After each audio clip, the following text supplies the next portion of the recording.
Don't ever give up on the mystery of marriage. Anytime that you feel like you're in a dead season, it's a season. It doesn't have to be a lifetime.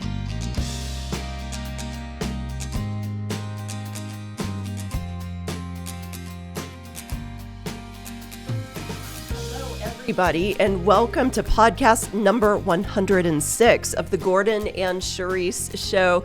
We are so glad to be back with you. We're going to conclude. I don't know that there's actually a way to conclude what we're talking about because this is an ongoing subject that I honestly think we could discuss for the rest of our podcasting life. But we've been discussing, and this is part 4 of it, weathering the storms in marriage. And honey, you've barely gotten by, haven't you? It's been hard. Our marriage has been hard? I mean, you survived, though. I've not survived, Cherise. I'm a fighter. But there's some times where I just want to sucker punch you for no reason, just out of the blue, because, I just want to see if you're still alive. And sometimes I just like the reaction. Yes, you do. Okay, it's very sick. I know. So today we're going to talk about a few different things on this part 4 series. And by the way, you don't know it yet, and no one in the audience knows it yet, but we're going to develop an online course related to, I don't know if it's going to be like marriage helps or different things that we can share that we've gone through the years. Well, you've certainly gotten creative in this podcast, saying things I never expected. Well, and we're going to start with this one of who in the heck wants to remain in a dead marriage? How can we help save marriages? I'm not going to do it. We have to have a living marriage to be alive. Right. And our living marriage is like a living covenant. It's not just a contract. Mm-hmm. And I think for a lot of people, what does that mean, practically speaking? That's a really big point because a covenant it's based on a relationship. A contract is basically just putting an agreement together on a piece of paper, but a covenant is a living relationship. Okay, let me read a definition. Did I just steal your thunder? No. A covenant is a relationship between two partners who make binding promises to each other and work together to reach a common goal. Mm-hmm. Okay? And I think for a lot of marriages, they don't necessarily have a common goal. They start with promises with their vows. Mm-hmm. They start with the greatest intentions. Okay. They work together. No, they work together to go ahead and to identify their roles and to see what makes their marriage successful. Right. And usually it is, do we have the right job? Have we purchased the right home? Do we have the right services for comfort? Have we done this? Do we travel? Do our kids get the education? Et cetera, et cetera, et cetera. But it's a climbing process for success. Mm-hmm. But what is the real common goal? Right. For a lot of marriages? Is it that growth in love? Is that discovering that journey of faith that God has in a covenant binding relationship? Yeah, the goal, it can't always be about climbing the ladder if the ladder has been pulled out from under you. Right. So, and the covenant, it's usually accompanied by oaths and signs and ceremonies and traditions and education and different things. In other words, it defines obligations and commitments. And but it's different than a contract because it is relational. It is personal, like you mentioned before, living relationship. It is a living thing. And when you're young and you take these wedding vows and it's about for better, for worse, for sickness and in health. For richer, for poor. So when you think about for sickness, most people think, well, I can handle it if he gets a cold, But what happens when everything falls apart? Or what happens if it is something like cancer? Right. Well, what goes in their mind is 2 to 5 years. So what happens if it's ongoing? 3 decades, 4 decades, 5 decades. Honestly, then it's like, well, I didn't sign up for that. Well, actually, there is still a covenant. It's not about shaming anybody in this conversation because I am not doing that at all. I'm walking through my own hard stuff. But it's certainly sometimes refreshing to remember that there is a covenant, and it's not just between you and me. It's between you and me and God. Absolutely. And so taking those vows, and when you're young and you just think, oh, it's going to be fine, marital bliss. Okay, if he gets a cold, I'm there. Seriously, I think people just don't understand that life will hit, and it hits all of us. Even if you're not in chronic pain, it's going to hit you hard, because that's what life does. Yeah. And it hits hard in a marriage. Yeah. But I think you said something so important about a goal, having a vision. I just think it's absolutely key, Gordon. Right. And what you don't want to do, practically speaking, to walk out this covenant relationship is you don't want to just be in the habit of being together in a dead marriage. Mm-hmm.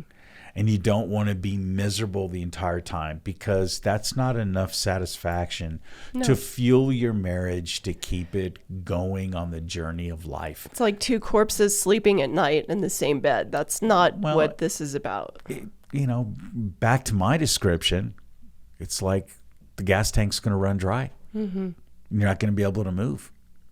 And you're going to be stuck. Hold on, Cherise. You're going to be stuck in dead formalism. And so when you get stuck there, there's a point where you're going to feel so trapped, and every human being wants this. They want freedom. Mm-hmm. They want freedom. They're not seeing it in their marriage. They're seeing their marriage as an instrument of being imprisoned and just compromising some of your own desires. And so then after a while, what happens naturally?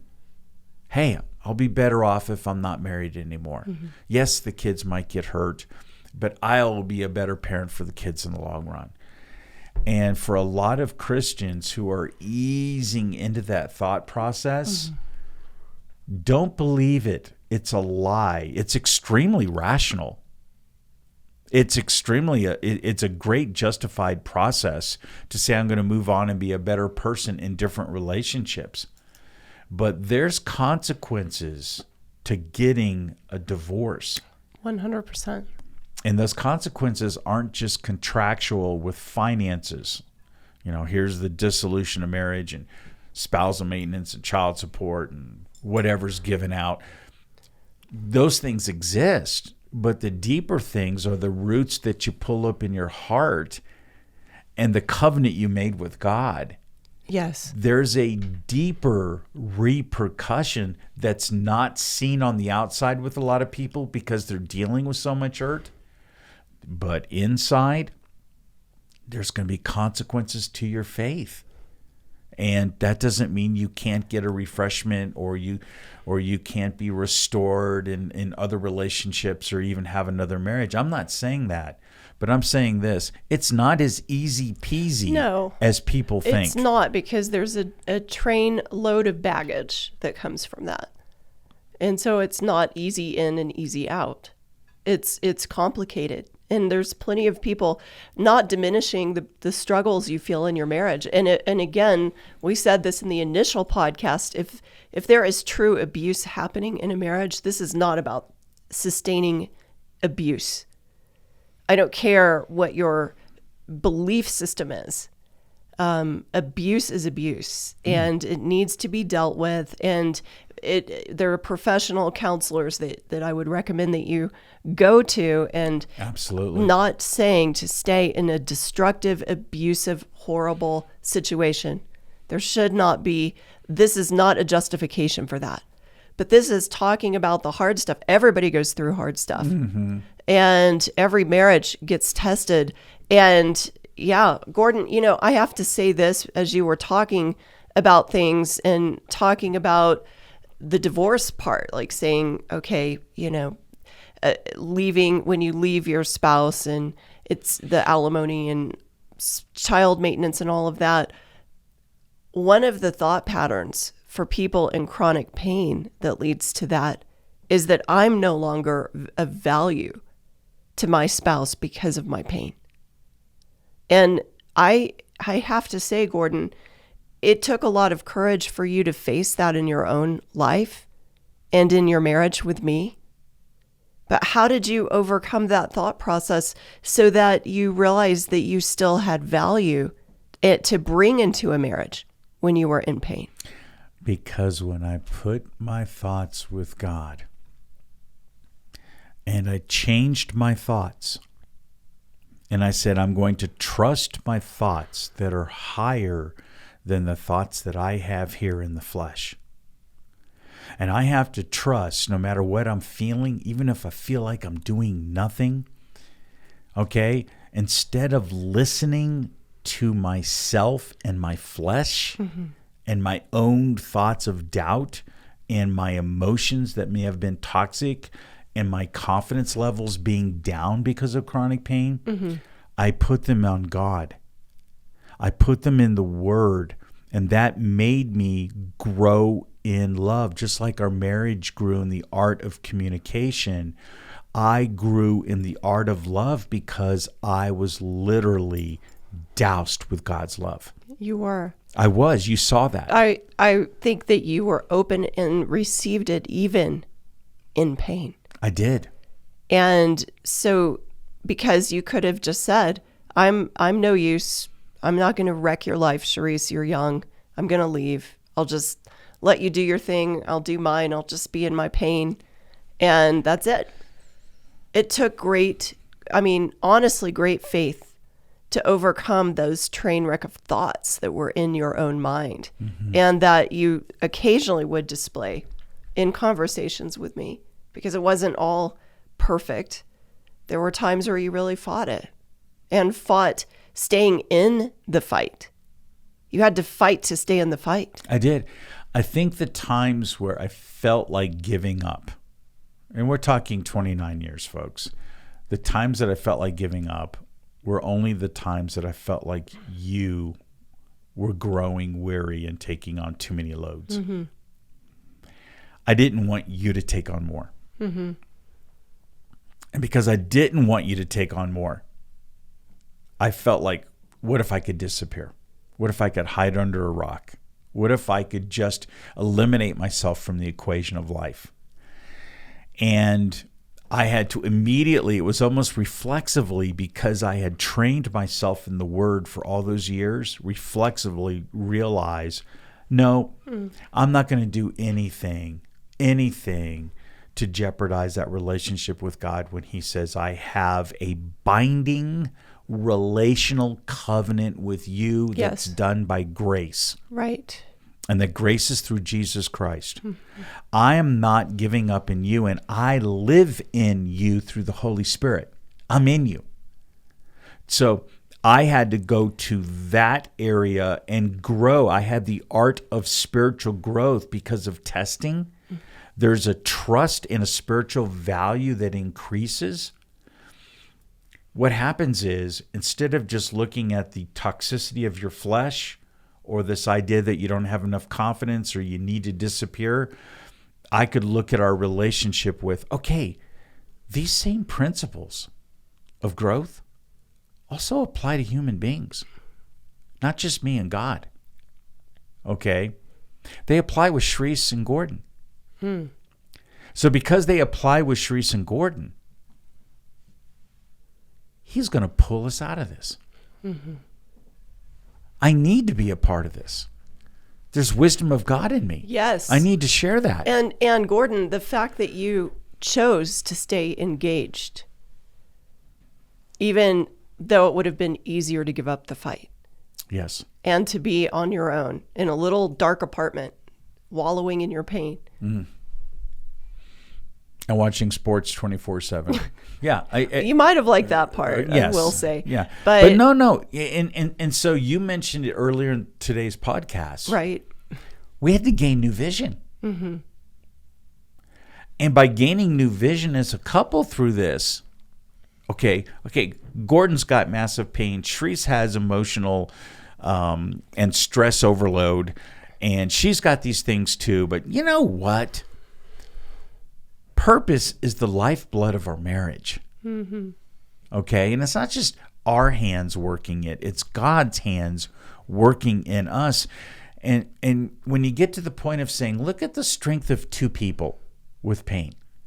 Imagine sharing the same purpose, to love, to share with others, to share the word, to be bold about your faith, to lose that false self, to grow in love. To let pain be this object that sharpens the marriage instead of dulls it. Absolutely. And that's been, I think, the remarkable mystery. Another mystery. We have more mysteries than we have a lifetime to live about marriage to share. But I do think that it's interesting because the tool that was meant to destroy by the pain tool, the tool of destruction that pain can cause, has really become the most sharpening element. Right. Because both of us have allowed it to be that way. We've chosen allowed that. We have. We and it's a hard choice, and it's a daily choice. It's not a, hey, I'm going to make this choice and then live. You said 29 years earlier. Well, that's how long you've been in chronic pain. We've been married going into our 27th year, but we both have to make a choice deliberately every day to stay in this, to stay engaged, to not give up, and to actually, both of us have to remind each other about a vision in our marriage on a daily basis. We do that.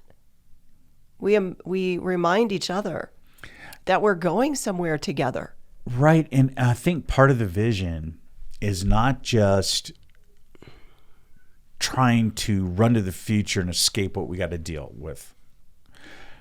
I think part of the vision impacts us in the present moment. 100%. Okay. So I think the struggle half the time for us dealing with chronic pain, and everyone dealing with the world's problems. There's global problems everywhere. I don't care what side of the political aisle or what country you're from. There's global problems everywhere. I think the struggle is, how do I stay fulfilled and content in the present time? Yes. In the present position, without trying to rehab the past, thinking that that's going to make my present better, and then without trying to escape to the future. Now, I believe in moving my eyes to the future and having that vision, and then taking the steps in the present, and then seeing things grow. And sometimes where I think is a straight line to what's going to be good for our marriage, you and I have to take a little bit of sidestepping, but we see how God is actually growing us deeper in purpose the entire time. Very much. That's good. And through that process, a lot of times in a marriage, people are struggling right now with feeling lonely, feeling rejected, feeling unloved, feeling neglected. Mm-hmm. And then what moves into the present value is we realize, you know what? This is two people got to do this. You're right. Not just one. And I can't stand the idea of a 50-50 marriage. No. Because are you just bringing 50% of yourself into the marriage? Are you, there's no such thing as a 50-50 marriage. People, get it out of your mind. I don't believe it exists. That's my own personal belief system. Because sometimes it's a 90-10 marriage. Some days it's a 60-40. Some days it's a whatever it is. But really and truly, bring 100% of yourself into the day with your partner. Don't bring a portion of yourself. Bring yourself. There's something great about that. Well, in your marriage, if there's going to be a give and take, mm-hmm. if there are going to be compromises that are made, if being unified is more important than always being right, if that sense of completeness is there, yes, you give your all to it.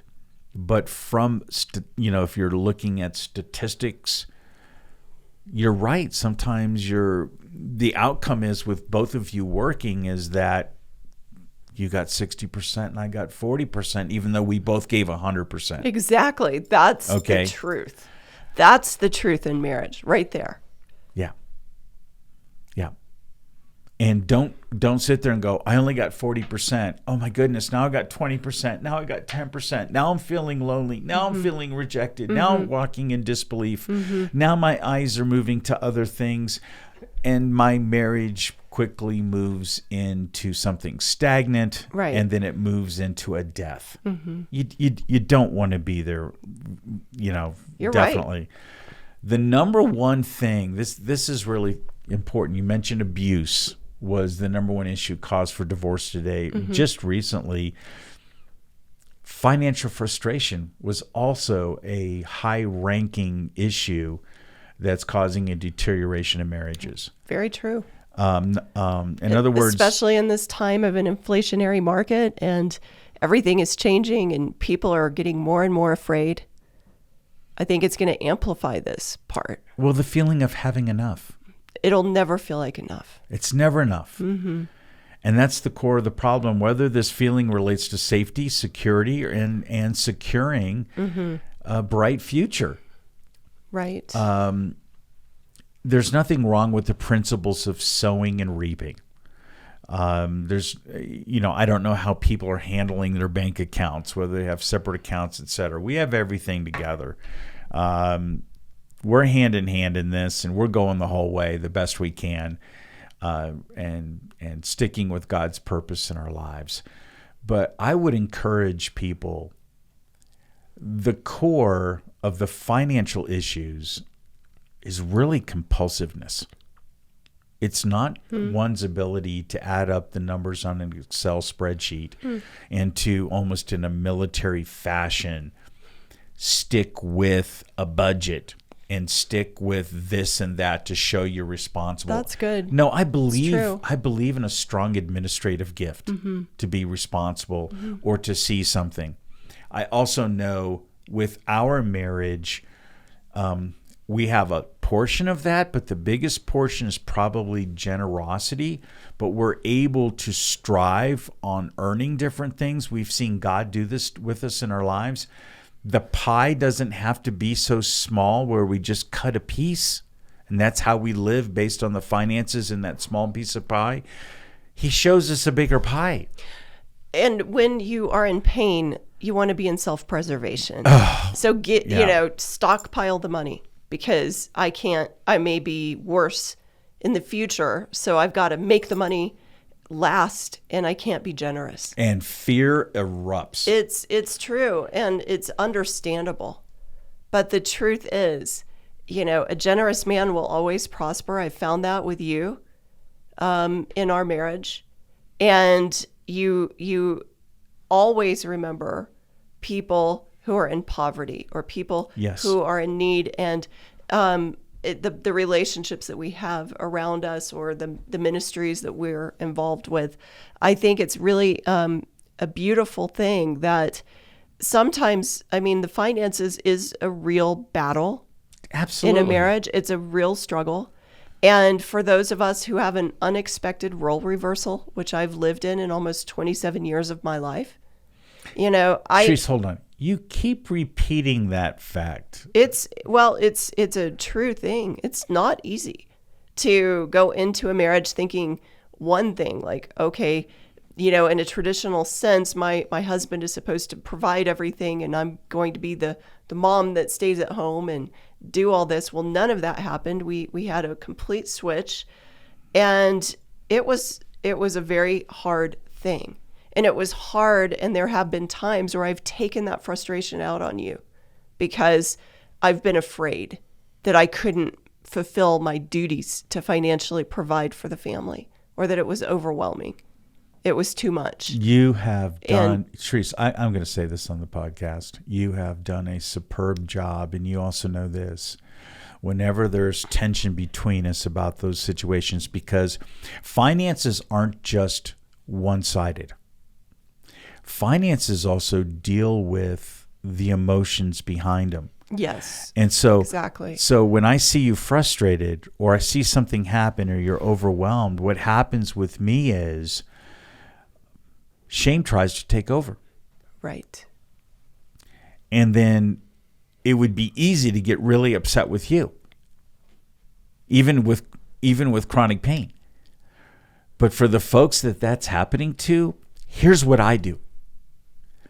I go, okay, she's hurt. She's struggling.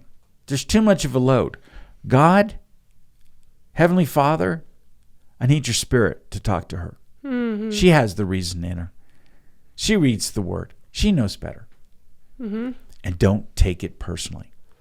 You can't take it personally. I'm going to have my confidence and faith where everything else will be supplied. That's and by the way, folks, it gets supplied somehow. Yes. Okay. The mystery is that I am not the provider, God is. Right. And so he's chosen a creative way. He's given us a creative way to get through this time of finances and raising a family, and now grandkids are in our life. And he's given us the creativity. Right. And you find that the finances are there to meet you when you least expect it, when you feel the most unworthy, when you feel the most scared about money. I'm learning this. I'm not perfect. It's taken me, I'm a slow learner, Gordon, slow at some things. I think you've done pretty well. Thank you, but the one lesson that I can say is to not take out my financial angst on you, who is my partner and who is in this with me. And if your day is fighting and battling your pain for a full day, where the headache is there, you've got to go to bed, you have to restart your nervous system because it's on fire. Right. There is a part of me that also has to remember that is the hardest job. And it never ends. Like at least I can go to sleep and be, even if my work starts at like 7 a.m. and it ends at 10 o'clock at night, there is a reprieve. I get to sleep, right? Your pain wakes you up at night. It doesn't end. And that's your job. And it's not financially rewarding. It's not financially rewarding. And sometimes I don't want to do that job. Exactly. You want to quit. I don't want to lay down for 30 minutes. Yeah. I don't want to restart my day. I don't, but you know what? I've said, you know what? I'm going to embrace this like it's my work. Yes. I'm going to embrace this of what's going to make me more healthy. And then what happens is you've seen this supernaturally with our lives. Sometimes I can get more done in 2 hours. Yep. Than people get done in 8. It's amazing how that time is quickened and compressed into something that's like, it's just like a laser. It's exact. Those 4 words, achieve more, less effort. Yeah. Or the times that I've not felt well, and then I get behind the computer because here's my extra time, and let me douse up with some more coffee. I can beat myself up, and then I feel like I have to go to bed at 5:30 in the early evening. Right. And I can hardly make it until 8 o'clock at night, and then my legs go on fire. Mm-hmm. What did I accomplish? Right. Nothing. Let's hit the last topic, because this is going to finish the 4th series. And, all right. And this is something that's a reality that I want people to really grasp, and it's this. It's a question. Is your spouse supposed to fulfill all your needs? Mm-hmm. Marriage heightens the facts that we cannot fully meet another human's needs. It creates a deeper vacuum that can only be filled by God. There is a birth and an exercise about growing in personal wholeness. Very much. I can't fulfill all your needs. You can't fulfill all of my needs. That's right. So what's so powerful in our marriage? God can. Yeah. We've seen it. You're right. It is real, folks. It is. This is not just some spiritual fluffy exercise, or we're just sharing fluffy ideas. And this is just theological extra stuff that's in the clouds. No, we're sharing the realities that the Word changes you, God changes you, and He fulfills those needs. That's right. Okay? You want to treat your spouse with the utmost love, the utmost honor and respect that you can. Your spouse is a gift from God. I know from me, an excellent wife in Proverbs, who can find? And I found you, but God showed me first. Okay, it wasn't even by all my effort. God will take care of all of your needs when you become more dependent on him. Absolutely. So what's your valuable takeaway? Don't ever give up on the mystery of marriage. And in any time that you feel like you're in a dead season, it's a season. It doesn't have to be a lifetime. I pray for creativity. I pray for growth. I pray for your marriage to have fresh fire in it, to have a living hope of God when you feel crushed, and for you to have the grace and the strength to not take out all of your problems and your pain on your spouse.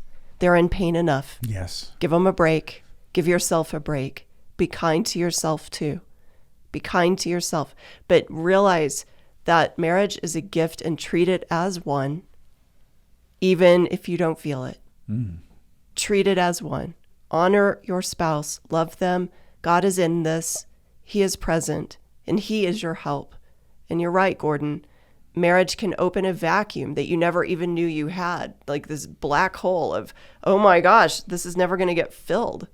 But there is a beauty to that, because there is a place where you go, wow, God really does fill that space in a very mysterious, beautiful, incredible way. So out of sometimes the emptiness of marriage, it can be more full than ever. There's another mystery. Absolutely. Thank you, Cherise, for sharing that. My thoughts a little bit on a side path from what you just talked about. And it's this, you hear this a lot. I don't think I'm meant to just be married to one person. I don't think I'm really, monogamy is not really in my story. I think I'm more of a polygamist. I'm really meant for a lot of different people. In fact, I'm going to still find my soulmate. Okay? I would say this. In your marriage, you did find your soulmate. Okay?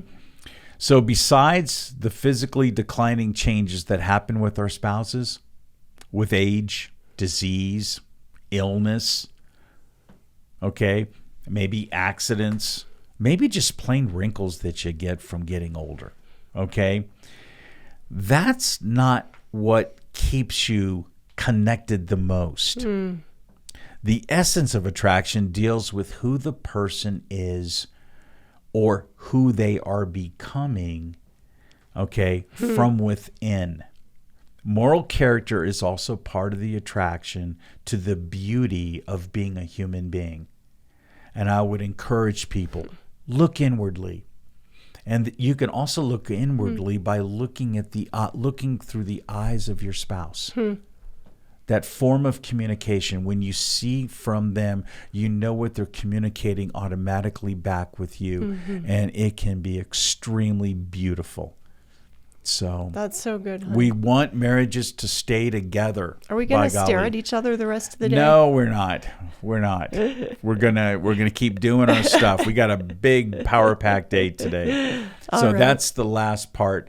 And we've already given our information, but I want you to conclude with, how do you get a hold of us? Go to our website, which is gordonandcherise.com. And from there, get caught up on our podcast. Subscribe on Facebook to the Better Living Community. Please subscribe to YouTube. We are trying to continue to build that audience on YouTube. That is barely building. But we need our Facebook YouTube crowd subscribers. Right. Our Facebook crowd is growing and growing and immensely. Growing. But we have plans for the future. We have some great online courses being developed. Super excited about that part. Yeah, I want to talk about it for half a second. The first one is flipping the script on your pain. So it's about this. It's about moving from point A to point B, being in total pain and deterioration and feeling helplessness, And what are some steps? How can you start mentally processing and moving forward to really getting to that point of walking in transformation? It's very motivating. Right. And then the second online course is entitled The Road of Endurance, dealing with the outcomes of what it's like to have an endurance of faith, as well as an endurance in your physical walk that you have on this earth. And then the third one is going to be about our marriage, and we don't have a title yet, but we want to help marriages. Amazingly, through this whole platform, we get questions regarding marriages. A lot. And so when you have 75% divorce rate and the damage that happens from that to the families, we want to be here to help. And again, we're not psychiatrists, we're not counselors, marriage counselors, but we have a lot of experience. We're just in the fire with you. We're in the fire. So thank you for joining us, and we cannot wait to catch you next time. Thank you, Cherise. Thank you. We'll see you next week. See you then.